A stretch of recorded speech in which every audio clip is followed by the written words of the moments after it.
Hello दोस्तों, welcome to my YouTube channel Sunrise Study Point. कैसे हैं दोस्तों? उम्मीद करता हूं आप सब बहुत अच्छे होंगे।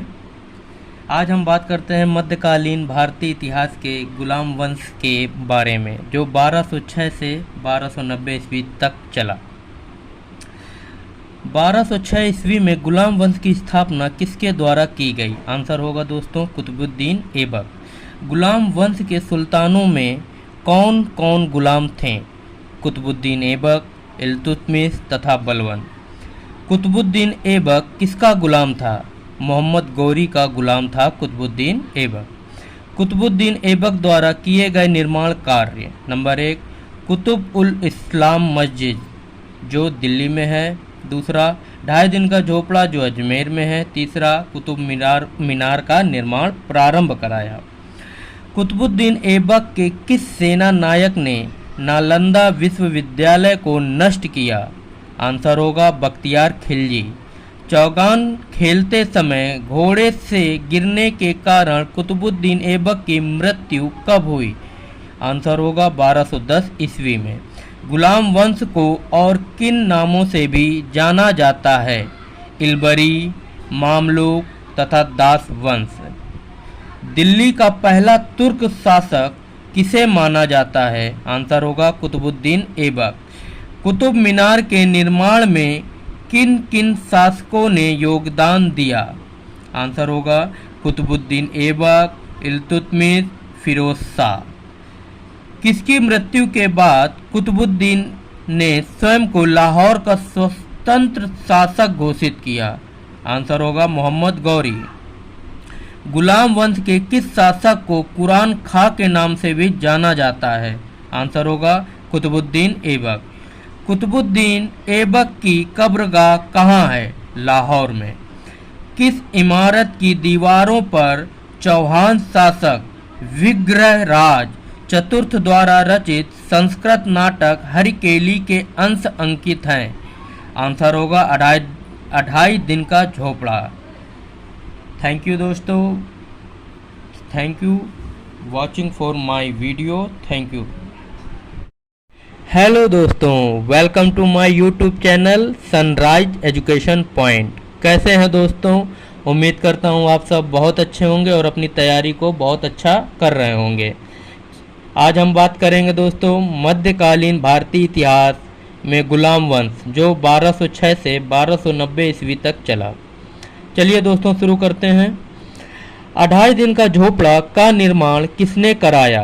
आंसर होगा दोस्तों कुतुबुद्दीन ऐबक।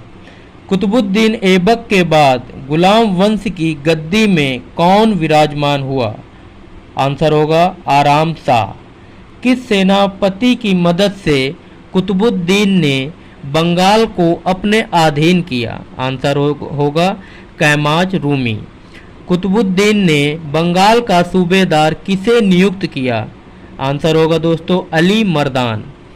कुतुबुद्दीन ऐबक को उसकी उदारता की वजह से क्या कहा जाता था? लाख बख्श कहा जाता था दोस्तों कुतुबुद्दीन ऐबक को उसकी उदारता की वजह से। कुव्वल उल इस्लाम मस्जिद, जो पहले जैन या विष्णु मंदिर माना जाता था, का निर्माण किसने कराया? आंसर होगा कुतुबुद्दीन ऐबक। भारत की पहली मस्जिद किसे माना जाता है? कुव्वल उल इस्लाम को।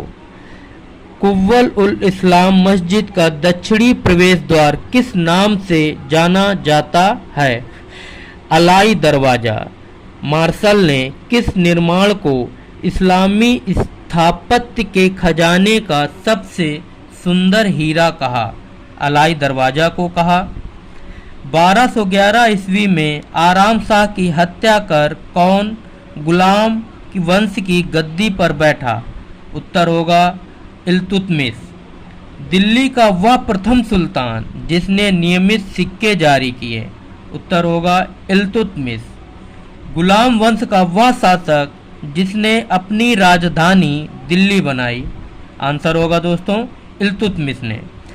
दिल्ली की गद्दी पर बैठने से पहले इल्तुतमिश कहाँ का सूबेदार था? दोस्तों बदायूं का सूबेदार था इल्तुतमिश दिल्ली की गद्दी पर बैठने से पहले। थैंक यू दोस्तों watching for my video. Thank you. जय हिंद दोस्तों, welcome to my YouTube channel Sunrise Education Point. कैसे हैं दोस्तों? उम्मीद करता हूं आप सब बहुत अच्छे होंगे। आज हम बात करते हैं मध्यकालीन भारतीय इतिहास के गुलाम वंश जो 1206 से 1290 ईस्वी तक चला। यह हमारी सीरीज का तीसरा पार्ट है। चलिए दोस्तों शुरू करते हैं। गुलाम का गुलाम किसे कहा जाता है? आंसर होगा दोस्तों इल्तुतमिश। इल्तुतमिश कौन था? इल्बारी तुर्क जो कुतुबुद्दीन ऐबक का गुलाम तथा दामाद था। गुलाम वंश का वह शासक जिसने राजधानी को लाहौर से स्थानांतरित कर दिल्ली लाया। आंसर होगा इल्तुतमिश। अगला देखते हैं दोस्तों। गुलाम वंश के दौरान सस्मी शासन की नींव किसने रखी? आंसर होगा दोस्तों इल्तुतमिश।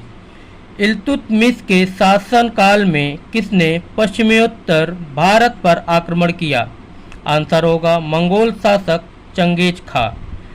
1234 से 1235 ईस्वी में किसने उज्जैन पर आक्रमण कर महाकाल मंदिर लूटा? आंसर होगा इल्तुतमिश। सर्वप्रथम शुद्ध अरबी सिक्के किसने जारी किए?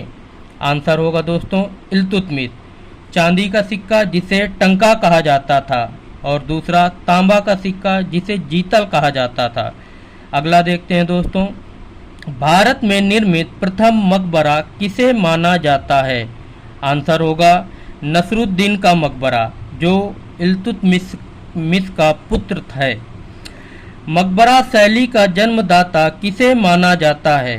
आंसर होगा इल्तुतमिश को। इक्ता प्रणाली की शुरुआत किसके द्वारा की गई? आंसर होगा दोस्तों इल्तुतमिश। अगला देखते हैं।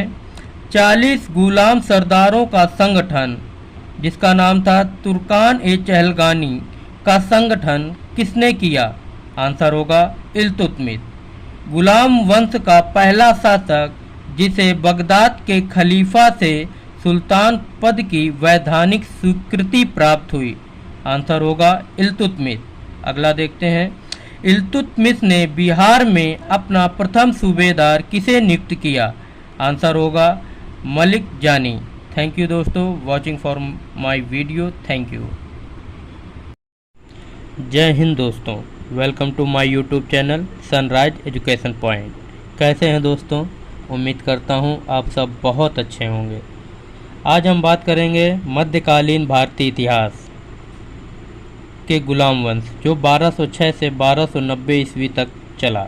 ये हमारी सीरीज का चौथा पार्ट है। चलिए शुरू करते हैं। चंगेज खां के प्रकोप से बचने हेतु इल्तुतमिश ने किस ख्वारिज्म शासक को शरण नहीं दी? आंसर होगा जलालुद्दीन। अगला देखते हैं दोस्तों। चंगेज खान का मूल नाम क्या था? आंसर होगा तेमुचिन। चंगेज खान का मूल नाम तेमुचिन था। 1236 ईस्वी में इल्तुतमिश की मृत्यु के बाद गुलाम वंश की गद्दी पर कौन बैठा? आंसर होगा रुकनुद्दीन फिरोज। रुकनुद्दीन फिरोज के शासनकाल में किसके हस्तक्षेप से परेशान होकर तुर्की अमीरों ने रुकनुद्दीन फिरोज को हटाकर रजिया सुल्तान को आसीन किया?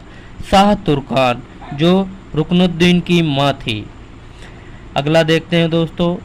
मध्यकालीन भारत की प्रथम महिला शासिका कौन थी? आंसर होगा रजिया सुल्तान। रजिया ने किसे आमीरे ए आखुर यानी कि घोड़े का सरदार नियुक्त किया? आंसर होगा जमालुद्दीन याकूत। आंसर होगा दोस्तों जमालुद्दीन याकूत। अगला देखते हैं दोस्तों। रजिया की शादी किसके साथ हुई? आंसर होगा दोस्तों अल्तुनिया। अगला देखते हैं। रजिया को सत्तायुक्त करने में किसका हाथ था? आंसर होगा तुर्कों का। 1240 ईस्वी में कैथल के समीप किसके द्वारा रजिया की हत्या कर दी गई? आंसर होगा डाकुओं के द्वारा। अगला देखते हैं दोस्तों। रजिया के बाद दिल्ली की गद्दी पर कौन बैठा? आंसर होगा बहराम शाह। रजिया के बाद दिल्ली की गद्दी पर बहराम शाह आसीन हुआ। अगला देखते हैं दोस्तों, बलबन ने अलाउद्दीन मसूद शाह को दिल्ली की गद्दी से हटाकर किसे सुल्तान के पद पर बैठाया? आंसर होगा नसीरुद्दीन महसूद। अगला देखते हैं दोस्तों, दिल्ली का वह शासक जो टोपी सीकर अपना जीवन निर्वाह करता था। आंसर होगा नसीरुद्दीन महमूद। थैंक यू दोस्तों watching for my video. Thank you. जय हिंद दोस्तों, स्वागत है आपका अपना YouTube channel Sunrise Education Point. कैसे हैं दोस्तों? उम्मीद करता हूं आप सब बहुत अच्छे होंगे। आज हम बात करते हैं मध्यकालीन भारतीय इतिहास के गुलाम वंश जो 1206 से 1290 ईस्वी तक चला। ये हमारी सीरीज का 5वां पार्ट है। चलिए दोस्तों शुरू करते हैं। बलबन किसका गुलाम था? दोस्तों आंसर होगा इल्तुतमिश।